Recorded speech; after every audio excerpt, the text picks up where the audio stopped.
So I'm here with this rack. There are things I really like, things I dislike.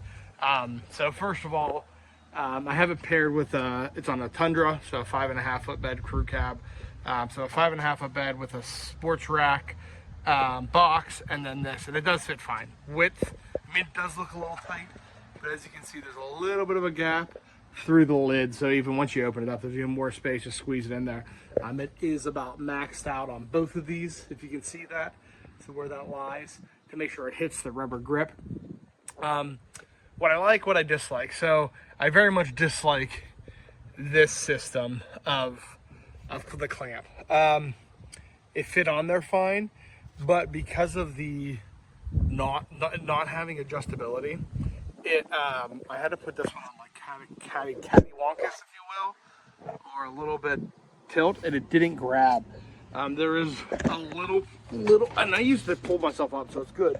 There's a little play with this. I could scoot this back, but if I scooted it back, it would totally miss the bars. The other thing that really kills me is that this, like, support bar in the middle is on the top.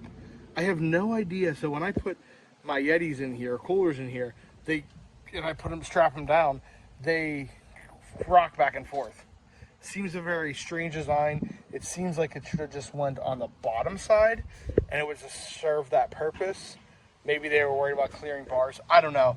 The other thing is I did put a little bit of CA glue around these nuts so they weren't free floating and popping out of there every time I tried to thread them. So that was an adjustment I made. I'm not totally sure I put the wind guard on right. There wasn't great directions on that, but I put it on. It's not really impacting when it's on my truck anyways. The measurements are, I believe, correct. So 23 width, internal dimension is 21. Let me see if I can do this again. I think this has a magnet on it. We'll grab. Boom. 58 internal. So the width wise is about 23. So that's on the edge, and that's 23. So again, it's pretty accurate as far as measurements go. Again, the fact that this is on top was kind of a pain in the butt, and the fact that there's no adjustability. So again, it's on there, it's not going anywhere. But would I like to cop to? Yeah, of course. If there was a different design, and that goes for the sports rack too.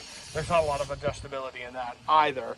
Hardware seems pretty good. The first one I got was a little bent up, and I returned it. This one shipped fine. It was that front end that was bent. But and these plates, you could probably go without these plates if you wanted to. I don't know if it gives it any structural stability. There's a screw in the bottom and a screw in the top. It's that, in my opinion, are fine. So all in all, what do I like about it? The cost, hands down. It is a third, or if not a quarter, of the price of some of the name brand competitors. So that's what I like most about it. And they also don't come in one section either. So all in all, pretty good for the cost. Doesn't line up exactly. It would probably be a 3 out of 5 stars, or maybe even a 4 if these bars were on the underside as opposed to the top side. It does not make sense that they're there. And then again, a little bit more adjustability. But other than that, I've had it out in the rain. I don't see any rust yet. If worse comes to worse, maybe I replace some of those screws with some nuts and drill it all the way through. But right now they are not drilled all the way through, if you can see that. But all in all, it works for me. I'm using it 3 or 4 times a year, maybe firewood. My cooler's Yeti. It fit a 65 and a 45 on it. So too small for the for 2 65s, and then that's how I put the front plate on. Let's see. Pretty cool. So, put this thing together. Couple issues with manufacturing right here on the front. Sorry about the video quality. That screw is not the right screw. I had to put a shorter screw in there because the one that was sent was not milled properly and the threads were not seamless. A couple of these screws in the side rails went in super easy. About 2 of them did not. So out of 12, 8 of them, excuse me, out of 8, 6 of the 8 went in flawlessly. The construction is mediocre. It's that hollow metal tubing that you get in typical like backyard furniture. It's probably worth about $25 less than what I paid for it. I think I paid around $188. This back piece here, similar situation.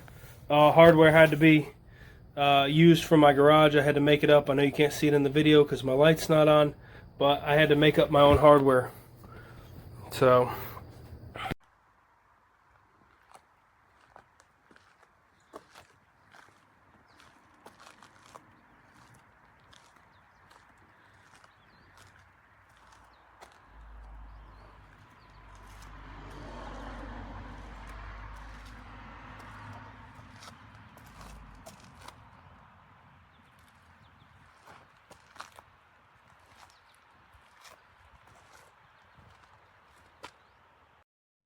So here's the roof rack assembled on a 1998 Jeep Grand Cherokee. It was relatively easy to assemble. My husband and I did it together and then put it up there. And it looks pretty good. And let's see. So there it is.